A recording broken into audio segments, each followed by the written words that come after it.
We're going to interrupt that. We've just had confirmation from New South Wales Police that 2 people have died in New South Wales in those bushfires. Let's listen in. In collaboration with State Crime Command, Arson Squad, the Rural Fire Service investigators are investigating this matter. New South Wales Police Force has the lead.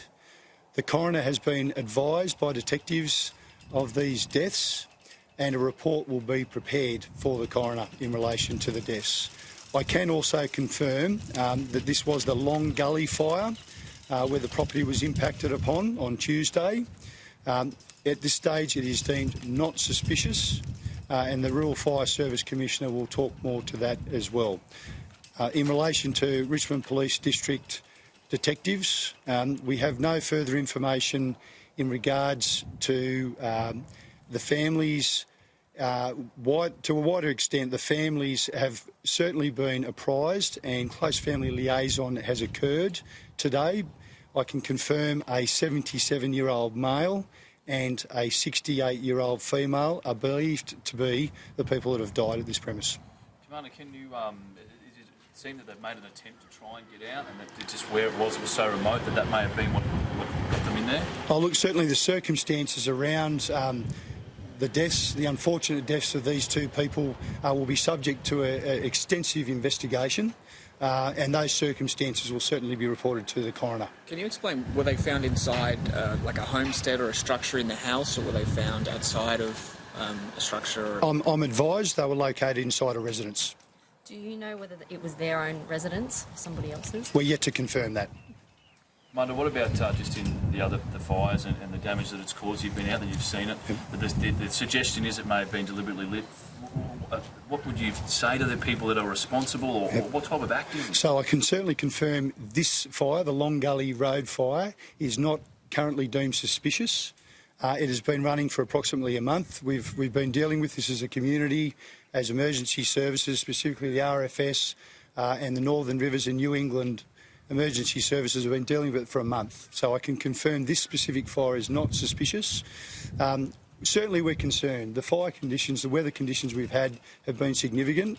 We've had a number of media briefings and a lot of community education to bring people's awareness up that these conditions are dangerous at the moment.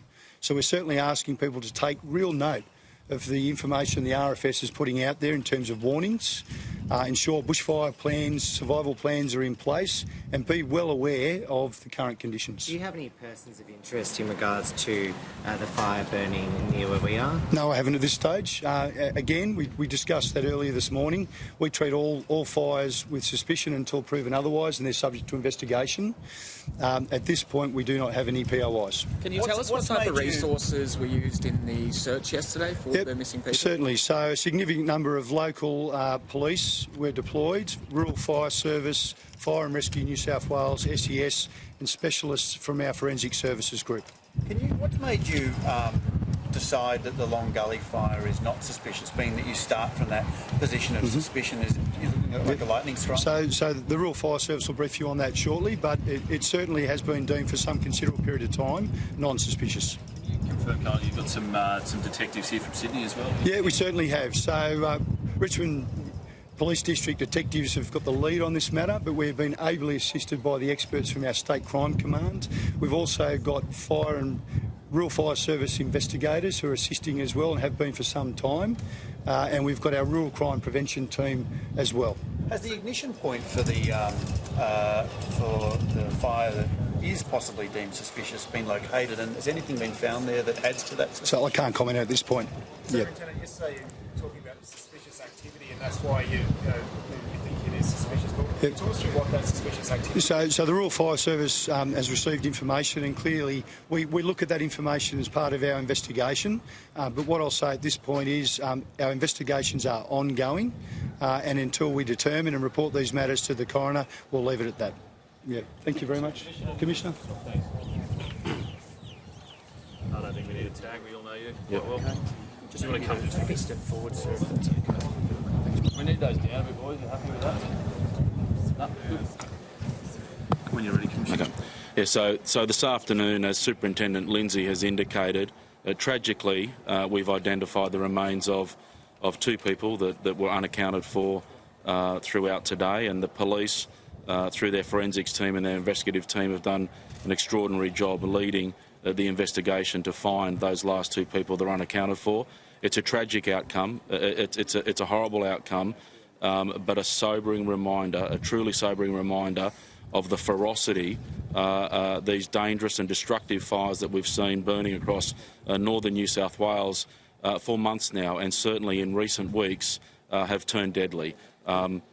Sorry, go. A lot of residents down that way have criticised RFS for communication down that way simply because it is so remote. What do you have to say to that? I mean, those people are saying that it was really hard for them to get out. Oh, look, it's very difficult to communicate in areas that are quite isolated.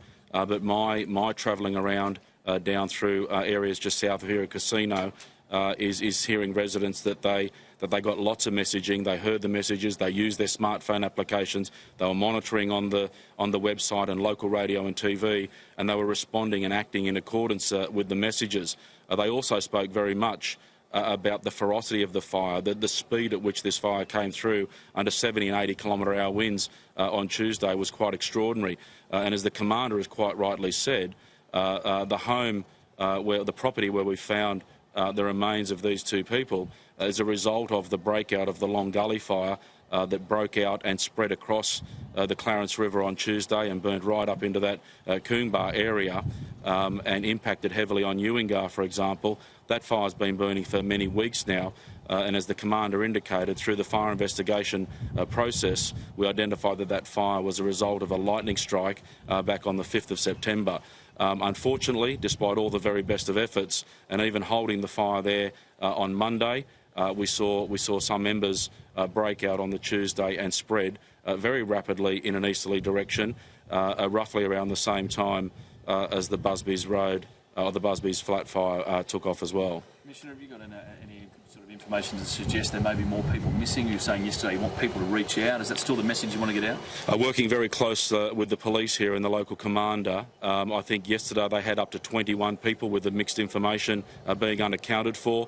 They've been able to account for everybody except the 2 that have been confirmed and accounted for today. So in that respect, no, we're not looking for any other unaccounted for people that we're aware of at this stage. But clearly, this is a tragic outcome for all involved. And I know and I applaud the police and the fire services locally here for their interaction with the community and particularly the family that were linked to the remains of the 2 people found this afternoon. Commissioner, can you speak to us a little bit about what state the residential property was in where you located the 2 deceased people? Like, we've seen some fairly harrowing images here of houses burned down. Was it similar to that? Yeah, I think it's fair to say that the property affected was significantly damaged, lots of destruction. It was remote and somewhat isolated. You're not talking about a property in a village, sharing neighbours readily, like we've seen just south of Casino here. You're talking about a remote, relatively isolated place that's been heavily impacted by fire, damaged and destroyed plenty of assets on that property. Commissioner, locals in that area, their criticism has been around whether it's been about slow response times, and they say moving to a centralised location at Glen Ennis has hampered RFS getting out to these types of remote locations. What do you make of those criticisms? They don't make sense to me because at the end of the day, local brigades are what respond very quickly to fires in these areas. The Glen Ennis Control Centre is a new state-of-the-art multi-million-dollar facility that, if anything, would enhance the communications and the capabilities, the monitoring and the response times of local brigades throughout the northern tablelands area. Obviously, the fire impact that we're talking about is down south here, just east of the Clarence River, and we're operating out of the Northern Rivers Control Centre. And an update, Commissioner, on the fire front today? Look, we're still dealing with dozens of fires across the state, many of which are still uncontained. It's still a very active and volatile fire ground around here in the Northern Rivers. There's lots of firefighters. We've got more than 500 firefighters and management people still working on these fires. There's a lot of backburning operations going on. There's a lot of dangerous tree felling operations going on to try and make safe and access into some of the communities, into people's homes. There's considerable livestock destruction and death. We're talking hundreds of livestock on the initial count, and that number is likely to rise as we see DPI and LSS specialists get out and catch up with landholders and look at the destruction process. And then obviously we've got other challenges around other infrastructure like power, where the indications are more than 200 power poles that have been destroyed. But there's a lot of action occurring on the ground being led here by the Commander and the EOC to restore essential services back into these communities as quickly and as safely as possible. Major arterial railway line is also affected, heavily affected. That's still got to be rebuilt. So we're certainly not out of the woods yet. We've got a lot of firefighting to do. There is some promise in the forecast over the coming days for a further easing of conditions and indeed the potential for some moisture to come up through the northeast of New South Wales with indications of heavier falls closer to the coast and less so as we get up across the ranges, but anything from 20 to 30 up to 60 millimetres of rain, which will be most welcome right across northeast New South Wales and indeed right across these fire-affected areas, not just for the firefighters and the emergency workers, but for all the people that are so terribly affected by the unfolding events. Commissioner, just on the house where the two people have been found dead, are you aware of the situation involving a lot of animals out there? I believe there's some singed or burnt sheep, cows that look like they need a fair bit of help. Can something be done to assist those animals? I know there are among many. Oh, look, and there are things being done, and whilst I haven't visited the property myself, I've certainly seen some photographs, and yes, the damage is extensive, and yes, they had animals, they had pets, and some of them haven't survived, and others are seriously injured, and they will all need to be tended to, like so many others, across these fire-affected areas. Commissioner, the Long Gully fire's been going for some time now, with conditions easing before they flared up on Tuesday. Does this highlight the importance of firefighters getting on top of these fires before conditions deteriorate? Absolutely, and as we've been saying now for months, some of these fires are so difficult and in such problematic areas to try and establish containment lines and gain access to them that we indicated we would be working on these fires for weeks, if not months, before we got some relief through meaningful rainfall. Sadly, we've seen some of these fires grow to up over 100,000 hectares. The Long Gully fire came into the back end of the Busby's Flat fire. It's a fire now that's over 115,000 hectares. We're talking about northeast New South Wales since the 1st of July having burnt out an area of over 400,000 hectares. It's an extraordinary area being burnt, and over the last 5 years it's probably twice the amount of area in northeast New South Wales than has been burnt in previous seasons. So you're talking a significant drought-affected landscape where fires are starting very easily, they're spreading extremely quickly, and they're proving to be extremely difficult to bring under control and completely suppress.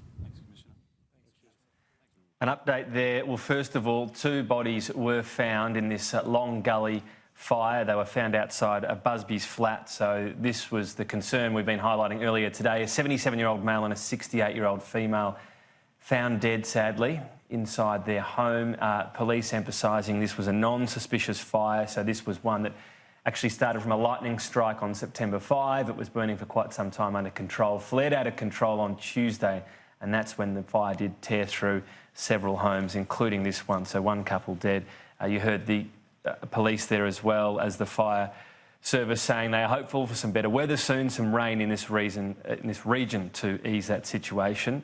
But just repeating, so that 1 couple found dead in this fire, no one else missing at this stage.